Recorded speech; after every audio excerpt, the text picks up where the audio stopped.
Good afternoon, everyone. So, what do you do when you've been doing something you're passionate about for the last 14 years and you have to condense it in a 4-minute speech?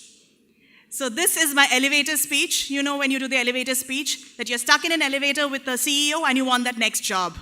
So what I've done is, I have compiled my experiences of trying to be part of institutions who've considered innovation as a core value. This is an oft-seen chart.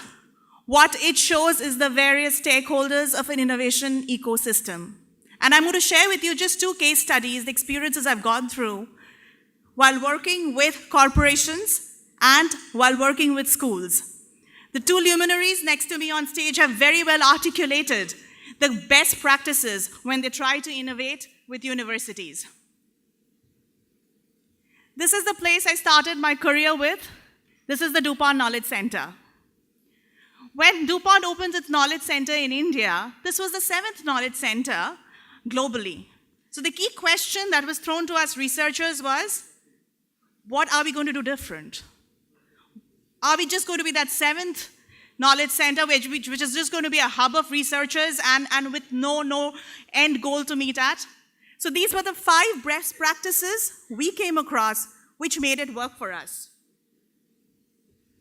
First, very, very important while you're innovating, focus on purpose. Why are you innovating?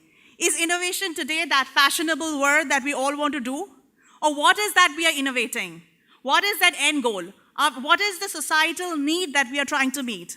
For DuPont, for us, it was that we are only going to work on projects which are regionally inspired, which impact the society in South Asia and Southeast Asia. Second, calibrate approaches. Are you going to be that long horse? Do you need your next quick success? You need to have an innovation pipeline that is very well balanced. You need to have projects which has that long end, which is disruptive innovation, which suffices the basic needs of society. But you also need the short-term successes to make yourself encouraged. Third, which all of you in this room are, be champions of innovation yourself. Innovation is not easy. It may be the most fashionable word here today, but innovation is a long-drawn process and it needs an innovation mindset.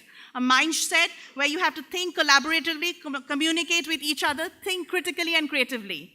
So be that champion of innovation that each of you are here in this room. Fourth, remove the barriers of innovation. Innovation or incubation, as they say today, is not just that 4-walled room. Big institutions are built on a framework of innovation. Time is invested on them. People are trained. Process is put in place. And there is no penalty for failure. As an innovator, do not be afraid to try anything new. And fifth, be patient. Innovation is not your one-legged horse that is going to take you to the next $1 million. It will come. But be patient, encourage the innovators. So from my experience at the DuPont Knowledge Center, I'm now going to go to my experience trying to do research. So as you've seen, the main core of Melting Pot today is research, innovation, growth. And I'm going to try and talk to you a little bit about a case study that we've done here at CL Educate on research of how to trying to build that ignition of research in school children right at the bottom of the pyramid. As you know, schools today feed into universities. It is not a mandate for schools to do research. Yet, research is that feeder to innovation. In our subconscious mind, to innovate anything, we are always trying to find the technology landscape, the market need. And what is that? That is research trying to answer that question of the unattainable. This is the Indus World School that we have. It is not often as a researcher that when you talk about a case study, you have your subjects in front of you. So thank you, dear children. They are our subjects, and I'm going to talk a little bit of the great work that you've done.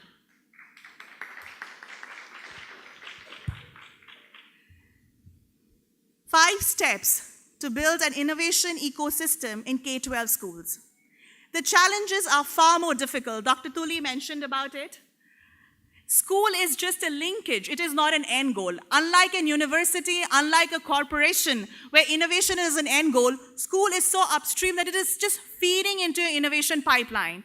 Hence, to showcase the vision itself to school management that why research is needed, what does it do to your children, requires a drive and a similarity in vision right from the start. And that is what worked very well for us. What we started was refining our vision, the vision of the school, that what would it do for us tomorrow to be called as a research-minded school. Tomorrow for our children to be sitting and writing papers and presenting at conferences. This requires work across the whole ecosystem, and that is what we've been able to achieve through the refining of vision and a coherence in the whole setup. The second, of course, is your resources. You'd be very, very surprised to know that in our case study, what we found is talent lies in the school system itself. Apart from your student, your biggest researcher is your talent pool of teachers. Today, our school children have written papers where their co-author is the teacher in themselves. So we've not only been able to ignite that spark of innovation in our students, but also in the teachers, which was lying dormant so far. Third, most important, and that is what the sessions all through the morning have been covered. Very, very using technology as the enabler. Very thoughtful use of technology to drive innovation. We have the biggest multinationals who've come up on stage and talked about their core competencies. We've also had the SMEs and the new innovators of today. So we'll have to utilize technology to build a research ecosystem in our schools. Very, very important, fourth point. You will fall. Hence, there has to be ways of measuring your success and changing course accordingly.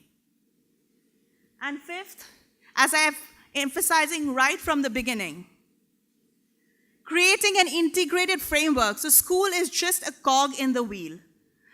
As it's been very noted, we just had the Young Innovators Festival. Students will leave. What is that you're going to do to make the innovations permanent? Is the innovation going to die just because the student graduates out of the school tomorrow? Hence, what you would need is an integrated framework where you're collaborating in an ecosystem, where you're collaborating with other innovation stakeholders, like as Dr. Tulia and Dr. Srivastava mentioned, universities, so the innovation becomes evergreen. You're collaborating with incubation and acceleration centers, like the T-Hub. You're collaborating with other stakeholders of innovation.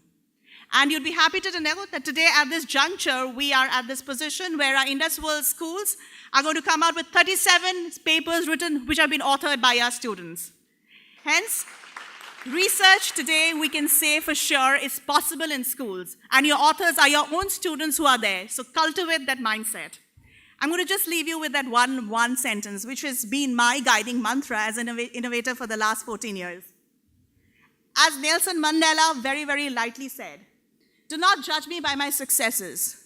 Success will come, but judge me by the number of times I fell and I got up. And I request all of you as mentors, encourage your students and be that mentor for them, that you are that hand-holding person, that every time they fall, you are there to raise them and take them to the next goal. Thank you.